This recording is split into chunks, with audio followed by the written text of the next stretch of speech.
Social మీడియాలో వాడకం పట్టిన వాళ్ళ దాంట్లో కుర్చీ తాత అంటే తెలియని వాళ్ళు ఉండరు. ఒక్క డైలాగ్ తోటి రాత్రికి రాత్రే వైరల్ అయిండు తాత. ఆయన లైఫ్ స్టోరీ చెప్పుకుంటా కుర్చీ మడతా పెట్టిట్టు అని చెప్పిన డైలాగ్ సోషల్ మీడియాలో మస్తు ట్రెండింగ్ అయింది.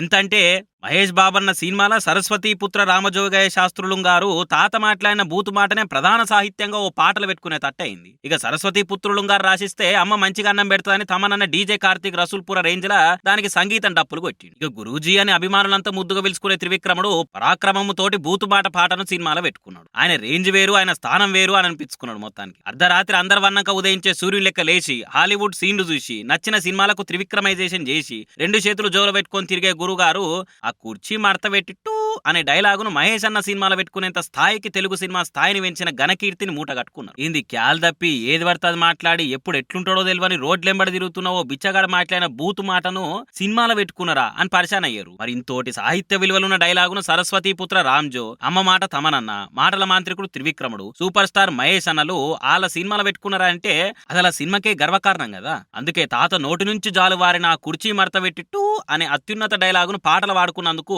కుర్చీ తాతకు కుర్చీలో కూర్చోబెట్టి ₹1,00,000 ముట్ట చెప్పిండట సంగీతం డప్పుల సప్పుడు డైరెక్టర్ తమనన్న. ఆ పైసలను తీసుకుపోయి కుర్చీ తాత బ్యాంకులో ఫిక్స్డ్ డిపాజిట్ చేసుకున్నట. కుద్దు ముసలాయన ముచ్చట చెప్పిండు, కావాలంటే నూరి. ఏమండి, నా అభిమానులారా మరియు ప్రజలారా, నాకు ఆర్టీవీ వాళ్ళు 5,000 ఇచ్చిండ్రు. మ్యూజిక్ డైరెక్టర్ తమన్ గారు ₹1,00,000 ఇచ్చిండ్రు. ఆ డబ్బును నేను ఫిక్స్డ్ డిపాజిట్ చేసుకున్నా. ఎవరికి బల భవిష్యత్తులో ఏదైనా పనికొస్తుందని. అందువల్ల ఎవరు అబద్ధం చెప్పినా నమ్మద్దు జనాలు మరియు నా అభిమానులారా. నేను ఎప్పుడో అబద్ధం చెప్పా, తప్పు మాట్లాడా వినరా? కాబట్టి అట్టిగా ఆగమై పెద్ద మనిషిని ఏమనకుర్రి. అంత మంచి డైలాగు తీసుకొని క్రెడిట్ ఇయ్యలేదని తమనన్నను కూడా ఆడిపోసుకోకుర్రి. తమనన్న గురించి తెలుసు కదా, అన్న చాలా మంచి పాటల నుంచి ఇన్స్పిరేషన్ అవుతాడు అన్న పేరు ఉన్నది. ఆ మాటని ఎప్పుడు ఇట్లా నిలబెట్టుకుంటా ఆడియన్స్ నమ్మకాన్ని అస్సలే వమ్ము చేయడు.